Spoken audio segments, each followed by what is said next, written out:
उस दिन को याद करता हूँ 12 जून, जिस दिन ये प्लेन क्रैश हुआ।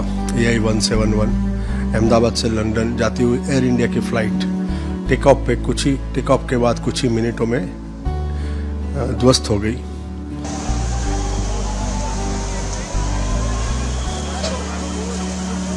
डेड बॉडीज आ रही थी जो बहुत ही ज़्यादा बर्न थी, तो वो उनका एक बार डिसाइड करके कि वो सांस नहीं है और ये डेड है।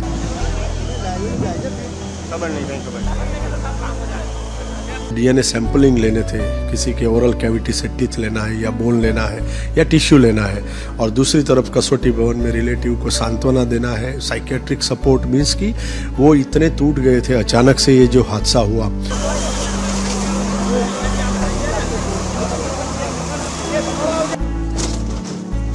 ये मैसेज पोस्टमार्टम रूम में जाता था, वहाँ से उनकी बॉडी आइडेंटिफाई करके कॉफिन में रख के जो भी प्रोसीजर करनी होती थी वो पूरी हो जाती थी।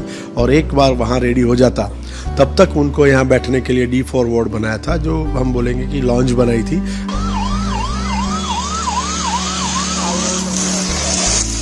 उस दिन को याद करता हूँ 12 जून, जिस दिन ये प्लेन क्रैश हुआ। AI-171 अहमदाबाद से लंदन जाती हुई एयर इंडिया की फ़्लाइट टेक ऑफ के बाद कुछ ही मिनटों में ध्वस्त हो गई।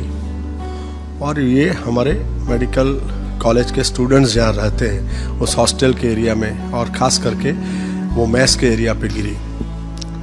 करीबन 1:40 को मैं ऑपरेशन थिएटर में था और मुझे मैसेज आया मेरे चीफ सिक्योरिटी ऑफिसर का कि ऐसा कुछ हादसा हुआ है, आग लगी है। और कुछ ही मिनटों में फिर से कॉल आया कि प्लेन क्रैश है।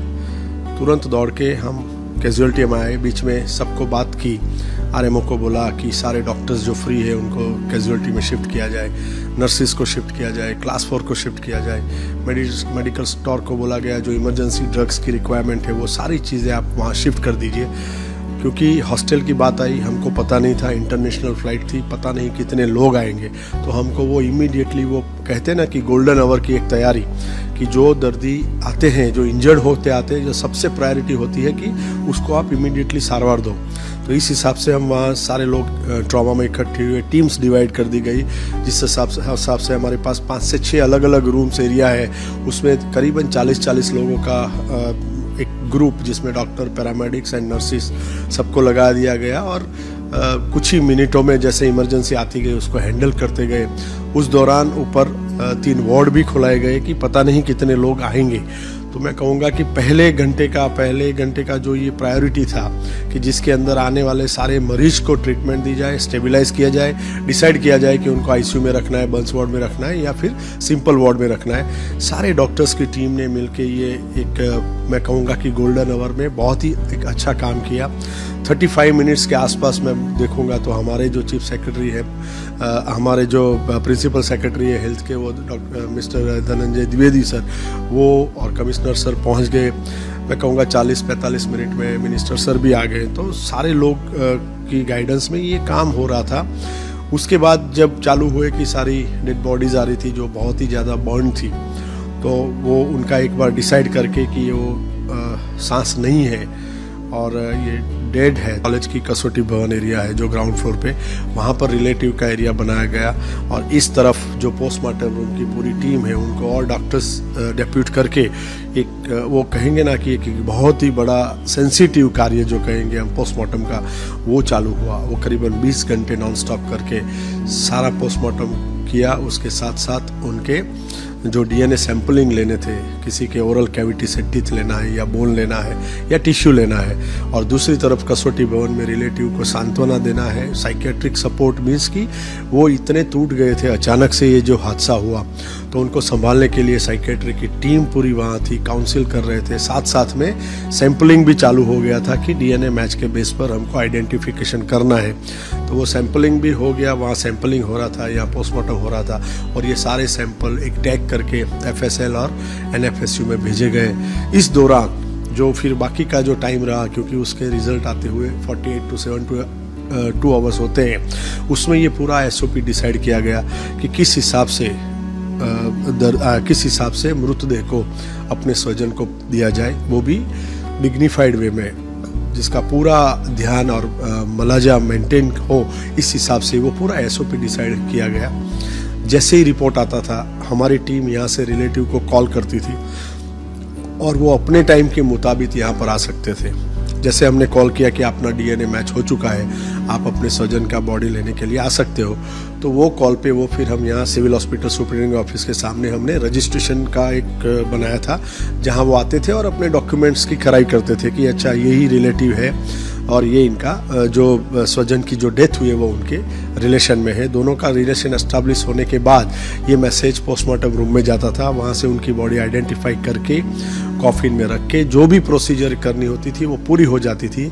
और एक बार वहाँ रेडी हो जाता तब तक उनको यहाँ बैठने के लिए D4 वार्ड बनाया था, जो हम बोलेंगे कि लॉन्ज बनाई थी, जहाँ रिलेटिव शांति से बैठ सके। वहाँ पर भी उनको काउंसलर्स प्रोवाइड किए गए थे, जो उनको जो ये हादसा हुआ है, ये जो लॉस हुआ है, उसको तो हम किसी तरीके से रिप्लेस नहीं कर सकते हैं, लेकिन एक सरकार की तरफ से सारे लोगों की तरफ से ऐसा था कि जो रिलेटिव है उनको अच्छे से अच्छे तरीके से उनको अपने स्वजन का पार्थिव दे दिया जाए। फिर जैसे ही मैसेज आता था तो हमारा PRO उनको लेके फिर पोस्टमार्टम रूम ले जाता था, जहाँ पर police, forensic medicine department, corporation, सारे लोग मिलके 1 बाय 1 टेबल वहाँ लगाए थे। तो सारा अपना काम, जैसे जब पोस्टमार्टम होता है तो वो अननोन की तरह से होता है, जब वो DNA मैच होता है तो उसको नाम मिलता है। तो ये सारी जो चेंजेस अपडेट करना होता है, इंक्वेस्ट में अपडेट करना होता है, PM रिपोर्ट में अपडेट करना होता है, DNA एंड FSL का मैचिंग का वो उनको कागज़ देना है, उसके साथ वंस सारी चीज़ें डिसाइड हो जाती थी तो डेथ सर्टिफिकेट भी देना था। तो उसी टाइम पे डेथ सर्टिफिकेट भी तैयार किया गया था जो कॉरपोरेशन की तरफ से। तो मैं कहूँगा जितनी भी फाइल, जितने भी कागज़ की ज़रूरत होती है वो सारे कागजात एक फाइल में देके, साथ में उस बॉडी पे मिले कोई भी गहने या कोई भी बिलोंगिंग्स, उसकी एक अलग से चीज़, ये सारी चीज़ें वीडियोग्राफी के माध्यम से रिलेटिव को दिए जाती थी, जिसकी वजह से उनको बाद में कोई लीगल इश्यू ना हो। तो मैंने बोला ना, ये सारी सर्टिफिकेट वाली फाइल, सारे ज्वेलरी या बिलोंगिंग्स का जो है वो बक्सा, साथ में कॉफिन में रखी हुई बॉडी, ये सब रिलेटिव को दिए जाती थी। उसके बाद उनको एम्बुलेंस में ट्रांसफ़र करते थे, पुलिस वान एस्कॉर्ट करती थी और पीछे family car.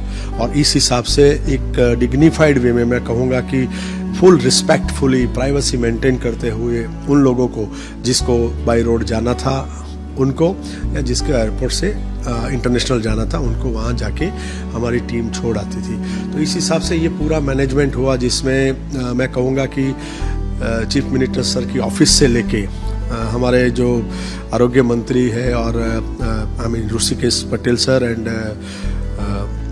Panchal sir, Jagdish Panchal sir, वो पहले 3-4 दिन तो मैं कहूँगा रात को 7-7 बजे तक रहते थे। सेक्रेटरी सर, कमिश्नर सर, रात मतलब देर रात तक ये पूरी मैनेजमेंट चल रही थी, उनकी निगरानी में सारे लोग काम कर रहे थे और एक टीम की तरह, न सिर्फ आरोग्य डिपार्टमेंट, पुलिस डिपार्टमेंट, कॉरपोरेशन, सारे लोगों ने, मैं कहूँगा नहीं, ये मल्टी डिसिप्लिनरी डिपार्टमेंट है, उनका एक ऐसा संकलन का एक एग्जाम्पल है कि जिसकी वजह से यहाँ आने वाले को कोई भी तकलीफ नहीं हुई और पूरी डिग्निफाइड वे में ये पूरी प्रोसेस हम कर पाए।